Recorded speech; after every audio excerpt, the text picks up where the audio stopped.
નમસ્કાર વિદ્યાર્થી મિત્રો, જો તમારે પણ ગુજરાતી વિષયમાં પૂરક પરીક્ષા આપવાની છે એ પણ 2025ની, તો આ વિડીયો ખાસ તમારા માટે છે। આજે હું તમને જે પેપર બતાવું છું એ મોસ્ટ આઈએમપી પેપર તો છે, છતાં તમારે શું કરવાથી તમે પાસ થઈ શકશો। તમને બિલકુલ વ્યાકરણ પણ નહીં આવડતું હોય તો પણ તમે આ રીતની મહેનત કરશો તો તમે પાસ થઈ શકશો। એ સંપૂર્ણ ચર્ચા આપણે આજના વિડીયોની અંદર કરવાના છીએ, તો પ્લીઝ મિત્રો વિડીયોને અંત સુધી જરૂરથી જોજો।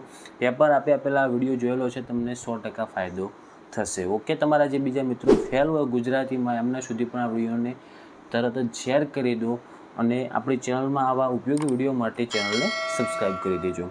ઓકે મિત્રો, તો જો પહેલાં હું તમને એ સમજાવી દઉં કે તમારે કયું તૈયાર કરવાથી તમે આરામથી ગુજરાતીની અંદર વ્યાકરણ વગર, તમને 1 ગુણનું પણ વ્યાકરણ નહીં આવડતું હોય તો પણ તમે 44 માર્ક્સ લાવી શકશો।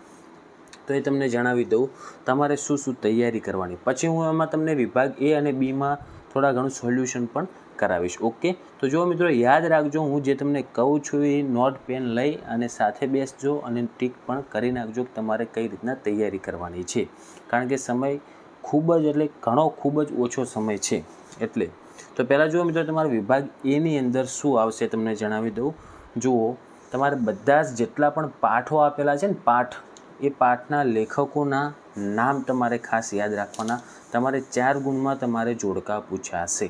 જેમ તમને દેખાય છે આ એની ફોર્મેટ છે, આ રીતનું તમારે પેપર આવી શકે, પ્રશ્ન બદલાઈ શકે છે, સેમ પેપર ના આવે પણ તમને એટલો એટલીસ્ટ ખ્યાલ આવે કે કયું પૂછાશે।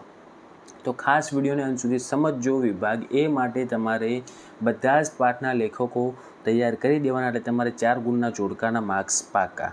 પછી તમે જે પાઠ છે ને એ પાઠ એકવાર ખાલી વાંચજો, એક જ વાર વાંચશો તમને યાદ રહી જશે। એના આધારિત તમારે પાઠની ખાલી જગ્યાઓ આવશે 4 ગુણની, જે પાઠ છે દરેક પાઠની, તો એ પણ તમે જોઈ નાખો।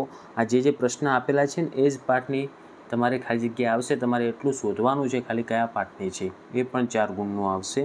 પછી તમારે સીધું ડાયરેક્ટ ઈમાં જતું રહેવાનું, જે મોટા પ્રશ્નો છે, કારણ કે નાના પ્રશ્નો હું તમને વંચાવવા માગતો નથી। ઈમાં તમારે શું કરવાનું, સીધા 2 પ્રશ્ન લખવાના છે, કોઈ પણ 3 આપેલા છે એમાંથી 2 પ્રશ્ન લખવાના છે, 3 ગુણના, એટલે 6 ગુણનું તમારી તૈયારી થઈ જાય। એમાં પણ હું તમને કહી દઉં કયા પાઠના લખવાય। એક તમારે નોટ કરજો આ પાઠનું નામ, એક તમારે ચોપડાની ઇન્દ્રજાળ પાઠનો પ્રશ્ન આવશે, મોટા પ્રશ્નો બધા તૈયાર કરવાના, એટલે તમારે શું કરવાનું, આ પાઠ આખો વાંચી નાખવાનો। અને બીજો તમારે એક પ્રશ્ન આવશે, ભૂખથી ભૂંડી ભીખ। આ 2 પાઠના તમારે ખાસ વાંચવાના છે અને મોટા પ્રશ્નો પણ તૈયાર કરી નાખવાના। ચાલો, વિભાગ એ તમારે ક્લિયર કેટલા ગુણનો થશે જો તમે આટલું કરશો તો તમારે ટોટલ 14 ગુણનો ફક્ત વિભાગ એ।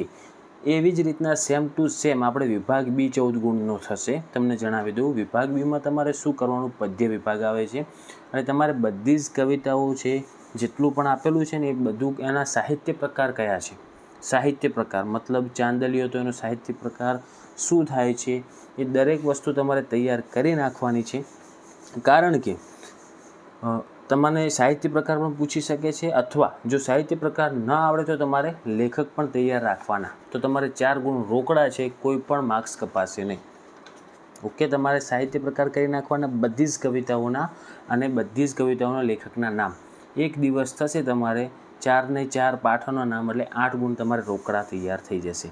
આની આ જ કવિતાના આધારે 4 ગુણની તમારે ખાલી જગ્યાઓ આવશે અને સીધા આપણે ડાયરેક્ટ ક ડ મ બિલકુલ કરવાનું નહીં, સીધા ઈમાં જતા રહો કે કઈ કવિતાઓના મોટા પ્રશ્નો આવશે।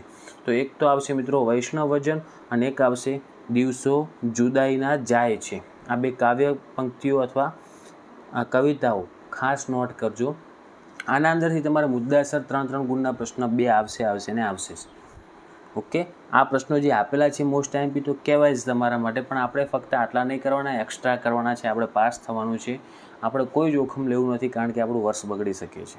તો તમારે આટલું તૈયાર કરી નાખ્યું તો જુઓ 14 ગુણનું થઈ ગયું તમારું વિભાગ એ અને 14 ગુણનું થઈ ગયું વિભાગ બી। 14 અને 14 ટોટલ 28 ગુણનું તમારે તૈયાર થઈ જશે। ક્લિયર? ચાલો, આમાં કોઈ પણ વ્યાકરણ આવ્યું નથી। ચલો, તો વિભાગ સી આખો આપણે વ્યાકરણવાળો વિભાગ છે। એમાં જુઓ સમાસ આવશે, જોડને સુધારવાના આવશે, પછી સમાનાર્થી શબ્દો આવશે, પણ આપણે કોઈ કરવાના નથી રૂઢિપ્રયોગ, કારણ કે ઘણી મહેનત જોઈએ એના માટે અને હાલ આપણી જોડે સમય બિલકુલ ઓછો છે। તો ડાયરેક્ટ હવે આપણે જઈશું વિભાગ ડીની તરફ। વિભાગ ડી તમારે 16 ગુણનો તૈયાર કરી નાખવાનો। આમ તો 20 ગુણ પાકા જ છે, પણ તો તમે 16 ગુણ ગણો તો તમારે કેટલા માર્ક્સ થાય? ટોટલ 44 ગુણ થઈ જશે. ક્લિયર? વિભાગ A, B અને સીધો Dની અંદર તૈયારી કરવાની. હવે જો ડીમાં શું તૈયાર કરવાનું તમને જણાવી દઉં. એ મોસ્ટ ટાઈમ બી જેટલી પણ તમને મળે એ બધી જ પહેલાં તો અર્થ વિસ્તાર આપેલ છે, એનો અર્થ આપવાનો આપણે, જે 53મો પ્રશ્ન તમને દેખાય છે. એક તો અર્થ વિસ્તાર તૈયાર કરવાનો. આ જે બે આપેલા છે એ પણ મોસ્ટ ટાઈમ બી છે, એટલે એનો સ્ક્રીનશોટ તમે લઈ રહેજો. પછી તમારે એક આવશે અહેવાલ લેખન 100 શબ્દોમાં. એ તમને આવડે, જો તમને કમ્પ્લીટ થોડુંક વાંચેલું છે ને તો આવડી જશે. પછી 55મો છે, એના આપણે માર્ક્સ નથી ગણ્યા, કારણ કે એનું ત્રીજા ભાગમાં સંક્ષેપ કરવાનું છે. ઘણા વિદ્યાર્થીઓને આવડે પણ ખરા અને ન પણ આવડે, એટલે આપણે એનો કદાચ 1 માર્ક્સ પણ ગણવો નથી, તો એ તમારે 44 માર્ક્સ થઈ જશે. અને છેલ્લે આપણે 250 શબ્દોનો એક આવશે નિબંધ 8 ગુણનો. તો આ નિબંધ જે 3 આપેલા છે એ તો મોસ્ટ ટાઈમપી છે જ, આ તો કરી જ નાખવાના, એક વખત વાંચી નાખવાના. અને બીજા જેટલા પણ મોસ્ટ ટાઈમપી નિબંધો તમને મળતા હોય એ પણ તમારે તૈયાર કરી નાખવાના છે. ઓકે મિત્રો, તો તમારે જે ગુજરાતીનું પેપર છે એને તમે આ રીતે તૈયાર કરીને જશો તો તમને 100% ફાયદો થશે અને તમે પાસ પણ થઈ જશો.